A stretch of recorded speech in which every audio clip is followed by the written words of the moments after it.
So, I watched Devilman Crybaby. All 10 episodes of it.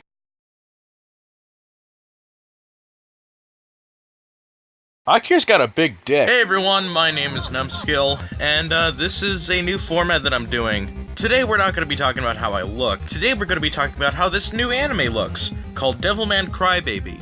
I'm sure you've already seen a whole lot of other reviews for this, but this one is unscripted, and it is my initial reaction to the whole show.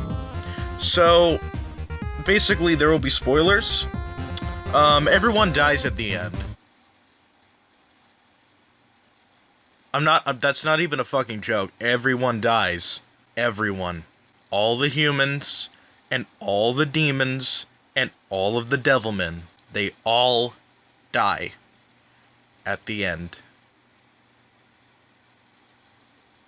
Also, there's a gay sex scene. So if you're not familiar with Devilman, you may have probably heard of something along the lines of one of the worst English dubs of all time of Devilman. I honestly doubt you have. But it was basically a 2-episode OVA that released in the late 20th century.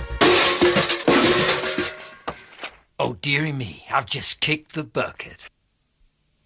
Fuck you! Fuck you! I've never seen it before I heard of Devilman Crybaby, so I'm kind of in the loop, or out of the loop, I guess. But basically, the gist of the whole show is that Akira Fudo, essentially is attempted to get possessed by a demon named Amon, but instead, Akira overcomes him, and he gains his powers, and he becomes the legendary Devilman. Funny enough, the original Devilman show actually exists as a TV show in this new anime. It's like, they're catching on, so I don't fucking know why they did this. Basically, the inclusion of the original Devilman is as meta as it can get. Taro dressed up his fucking cat as Devilman in one of the episodes. No wait, it was episode 2 that he did it, wasn't it?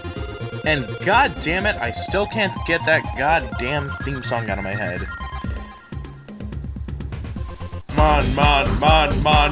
Human. I'm fucking kidding. That's the opening theme. What I'm really talking about is Arewa da-da-da, da-da-da, da-da-da. Arewa dabiru man. If only I knew Japanese so I knew what they said.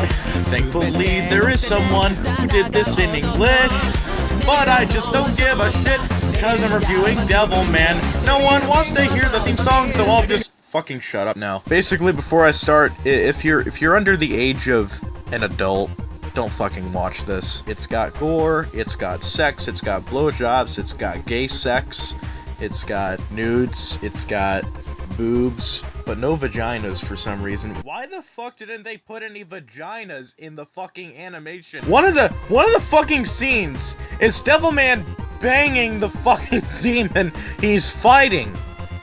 What the fuck? Why is this show so good? And also, if you're trying to look up how the original Devilman looks, I'll just let you know this. It looks nothing like Devilman Crybaby. Do you honestly think someone from the 70s would draw shit like this? No.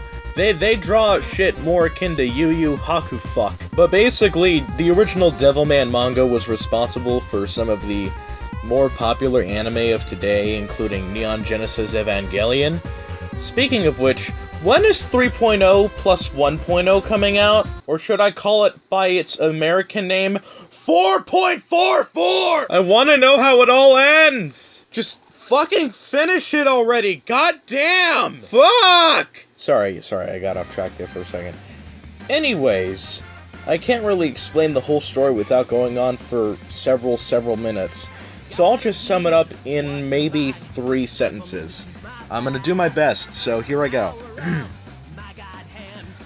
One day in the land of Japan, Akira became Devilman. But then, he realized that Ryo was Satan. Then everyone fucking died. There, 3 sentences. Go fuck yourselves. As for the animation, it's definitely all over the place, but I think that's one of its best strengths. The original Devilman OVA and the original anime from the old days aren't exactly what you call high quality. And that's actually saying a lot.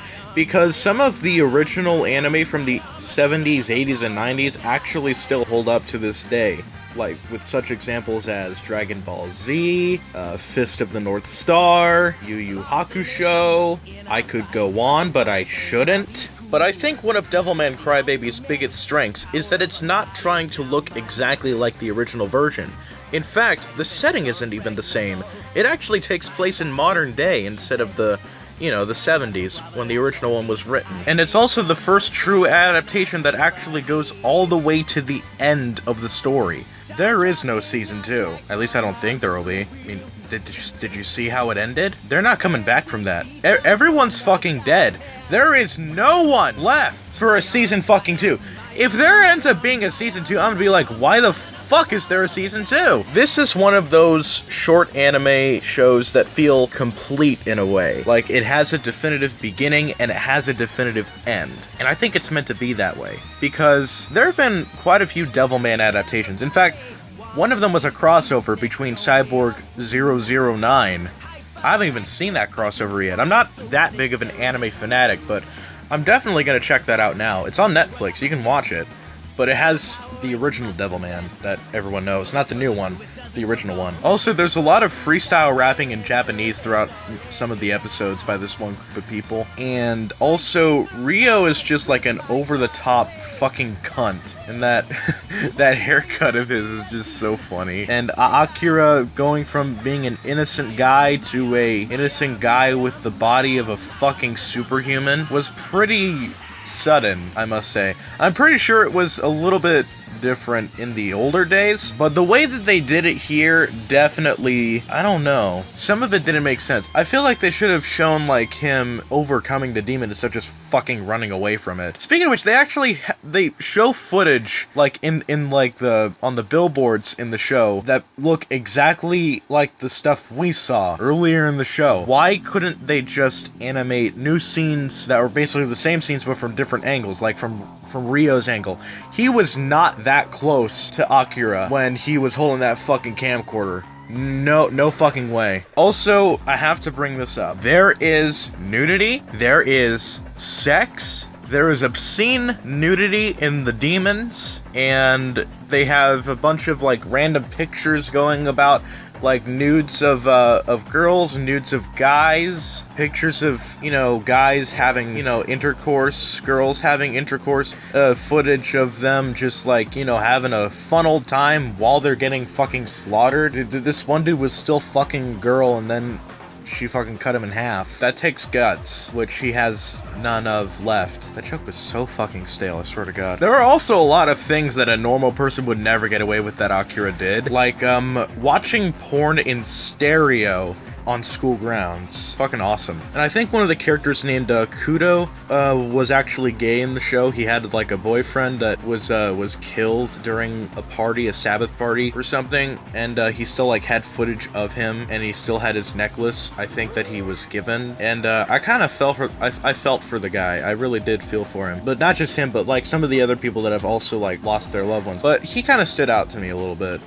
But at the same time, he still had, I think he's still, wait, no. Was it a different person? I don't remember whether or not one guy was the other anymore, because there was that guy with like the butterfly tattoos on his, basically the word butterfly on his fingers, all of them, and the yellowish glasses. I don't know what the fuck happened to him. I think he was eaten by Miko. I don't remember at all. It barely showed him. But, yeah. So, when it comes to religion, I think this kind of explains the inspiration for Evangelion and a lot of some other anime, but specifically Evangelion. Basically, both end with the world ending in some way, and they both involve angels and demons. And guess who destroys the world in both Devilman Crybaby and Neon Genesis Evangelion? The angels. What a fucking coincidence, might I add. But anyways, I think we are gonna see a bit more out of Devilman Crybaby in terms of like extra media or fan art or whatever the fuck y'all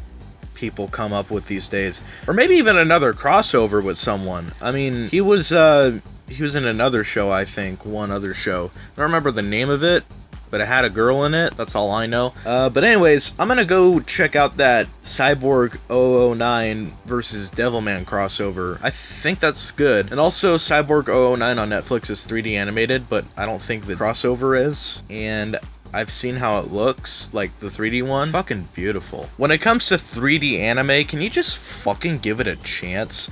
I mean, we've had a lot of CG shows before. And have you seen what Dragon Ball FighterZ looks like? If Arc System Works can make a video game look more like an anime than a 3D anime can at most times, they need to fucking take notes from a game developer. I mean, they had an anime based off of BlazBlue, for fuck's sake. Just listen to Arc System Works, please. I fucking love those guys.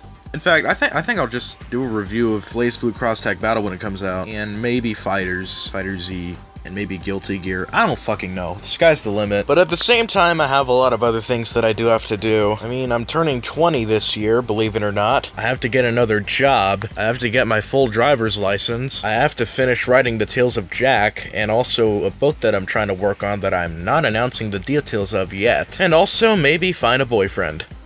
Oh wait, did I even mention that I like guys? I mean, it's not that big of a deal. I mean, I like girls, but I love guys a lot more. I'm not desperate or anything, but I'm just looking for someone who actually cares. Anyways, enough about my gayness. Let's end the video on a note. Devilman Crybaby. Do I recommend it? Yes. Totally watch it.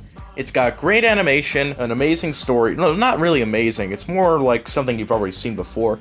But it's still gripping nonetheless. You really get to know the characters a bit more, and you get to care about them as the story goes on. And trust me, when some of those characters die, you'll feel a little something, I'm pretty sure. But, overall, is it the masterpiece that people have been talking about? No. Fucking retard. Devilman Crybaby is just an anime that took its time to look completely different from the source material while still retaining the original story in a new format. And I think the choice to put it on Netflix was wise. I mean, I had never heard of it up until, like, the teaser trailer that came out for it, and I had no idea what the fuck it was about. But after finally seeing the 10-episode anime, I can safely say it's a worthy watch. You should totally check it out. If I were to give it a score, I'd probably follow the Angry Joe standard, where 5 is an average. I think I'll go for maybe like a 7 or an 8 for this one. Devilman Crybaby is definitely an interesting anime. It's not one of the best out there, but it's definitely worth your time, and you won't regret it, unless you're very offended by other media about Christianity, in which case you need to fucking pray some more, because no amount of people are gonna pray for you in the end. I don't fucking know how to say that anymore. Anyways, if you're offended by things that depict angels as, you know, the enemy, then you can just fuck off, I guess. There's many stories that have the angels as the enemies in some way, but at the same time they have the demons as the enemy. Trust me, I know my Evangelion, fucking bitch. Ray can go fuck herself! Anyways, thanks for watching, see y'all fuckers later, and have yourselves a wonderful, wonderful day. Unless you think Sonic 06 is a good game, in which case, kill yourself. Bye.